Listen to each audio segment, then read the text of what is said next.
সোহরাওয়ার্দী কলেজের শিক্ষার্থীরা ডিএমআরসি কলেজে আক্রমণ চালিয়েছে এবং যিনি হচ্ছে এর প্রতিষ্ঠাতা তিনি নিজে বলেছেন ক্ষয়ক্ষতির কথা। প্রায় 50 থেকে 60 কোটি টাকার ক্ষয়ক্ষতি হয়েছে এবং এই ক্ষয়ক্ষতি কে দিবে সেটা এখনো কেউ জানে না। সরকার কি বহন করবে নাকি বহন করবে না, না কিভাবে এটার মীমাংসা হবে সেটা কেউ জানে না। তুচ্ছ একটি বিষয় থেকে এই এত বড় ক্ষতি হয়ে গেল। এই ক্ষতিটা মূলত অনেকেই ধারণা করছে যে এখানে হয়তোবা ছাত্র দলের কোনো একটা সংযোগ রয়েছে। ছাত্র দল চাচ্ছে বা বিএনপি চাচ্ছে এখানে একটা ডিভাইডিং পলিসি মেনটেন করতে, যেহেতু ছাত্ররা এই মুহূর্তে ইউনাইটেড আছে তাদের মধ্যে একটা ফাটল ধরানোর জন্য, ডিভাইড করে দেওয়ার জন্য।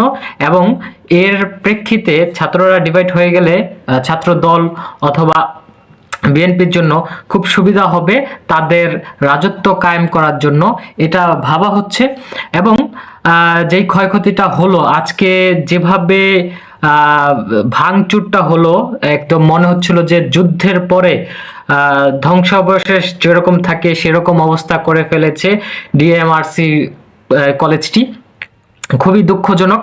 এবং সবচেয়ে নেক্কারজনক যে বিষয়টি লেগেছে সেটি হচ্ছে অনেকগুলো স্টুডেন্ট, সোহরাওয়ার্দীর স্টুডেন্ট ডিএমআরসির কলেজের ভিতরে আটকা পড়ে যায় এবং তাদেরকে এক এক করে তারপরে নৃশংসভাবে মারছে। একটা মানুষ, একটা ছাত্র যে আরেকটা ছাত্রর গায়ে বা আরেকটা যে যার মধ্যে প্রাণ আছে সেই জীবটাকে এভাবে মারতে পারে, খুবই ভয়াবহ, খুবই অকল্পনীয়।